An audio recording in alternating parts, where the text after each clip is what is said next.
all downstream builds suddenly failed with checksum mismatch. A snapshot artifact had overwritten the production jar because the pipeline never validated artifact types. Let's break down Jenkins artifact management, how it works, and the exact mistake behind that failure. Jenkins artifact management involves storing and retrieving build outputs like jars, wars, and Docker images from repositories such as Nexus, Artifactory, or Simple Storage Service.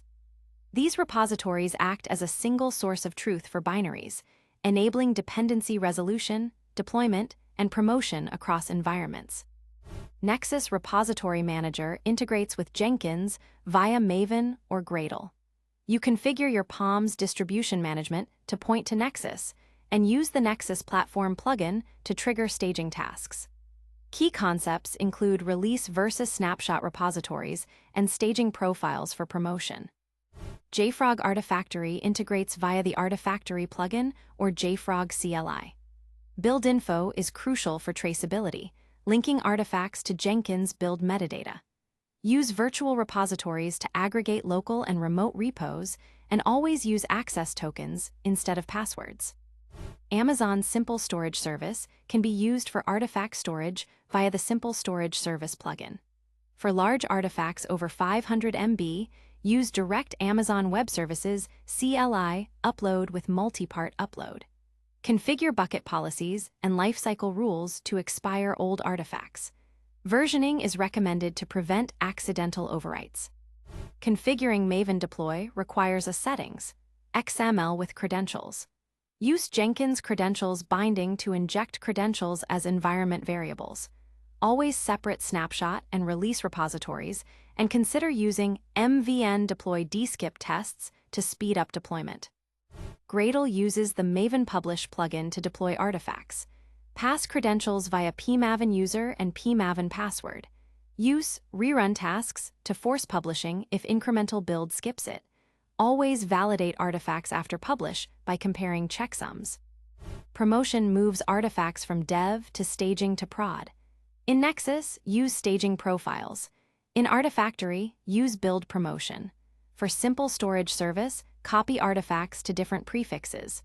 Create separate pipelines with manual approval gates to ensure atomic promotion. Retention policies prevent repository bloat. For snapshots, delete those older than 30 days and keep the last 5 versions. Nexus has built-in cleanup policies, and Simple Storage Service uses lifecycle rules. Be careful not to delete artifacts still referenced by downstream builds. Versioning ensures traceability. Use semantic versioning with build metadata like build number or git hash.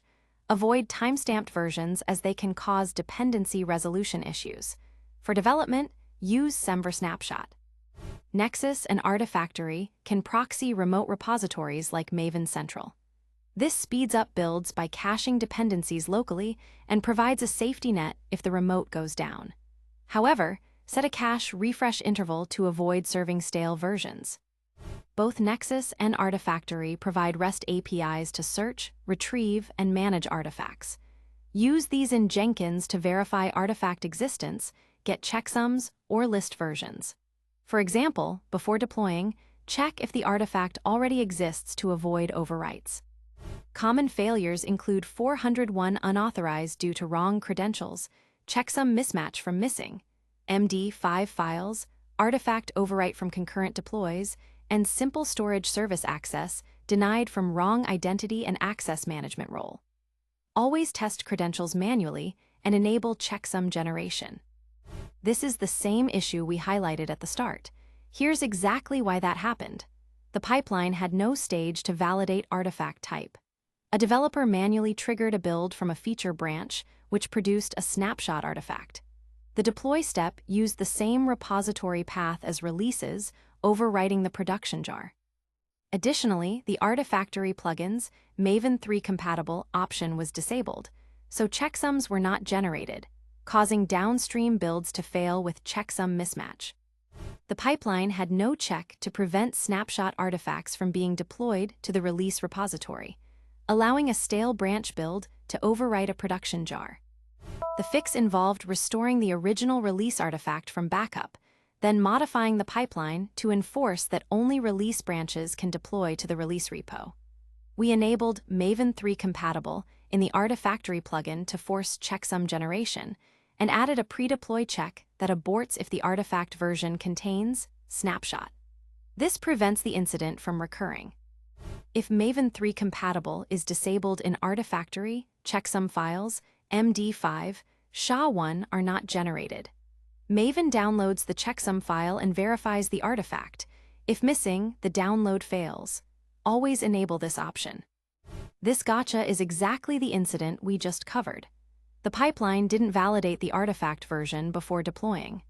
The fix is to add a pre-deploy check that aborts if the version contains snapshot and enforce branch-based deployment. Hardcoding credentials in POM or settings.xml is a security risk. Use Jenkins credentials binding to inject credentials via environment variables or managed files. The article mentions Nexus staging profiles, but doesn't show how to promote via REST API. Use curl with the staging profile ID to close and promote a staging repository after validation. The article references Artifactory build promotion, but lacks a concrete example. Use JFrog RT build promote to promote a build from staging to release, preserving build info. The article mentions simple storage service eventual consistency, but doesn't specify that read after write consistency is now available in all Amazon Web Services regions for new objects. However, for overwrite puts and deletes, eventual consistency still applies.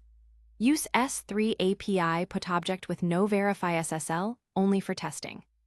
To diagnose issues, first test credentials manually with curl. Check artifact existence using the REST API. Verify checksums after upload.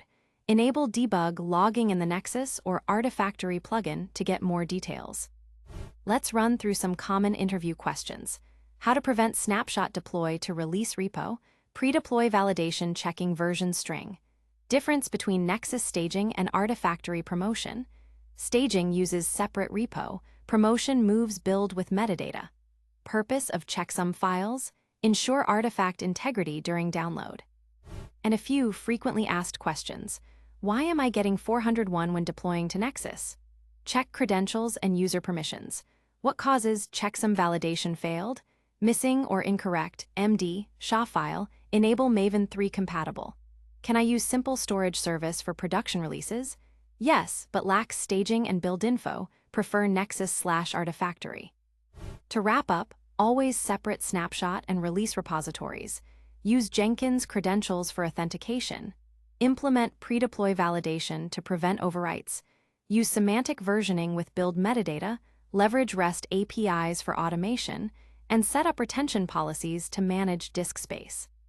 Ready to go deeper? Up next, Jenkins Docker integration, then Jenkins Kubernetes deployment, then Jenkins Sonar Quebec quality gates. Find them all at TheCodeForge.io. Thanks for watching. The full article and code examples are covered in detail at TheCodeForge.io.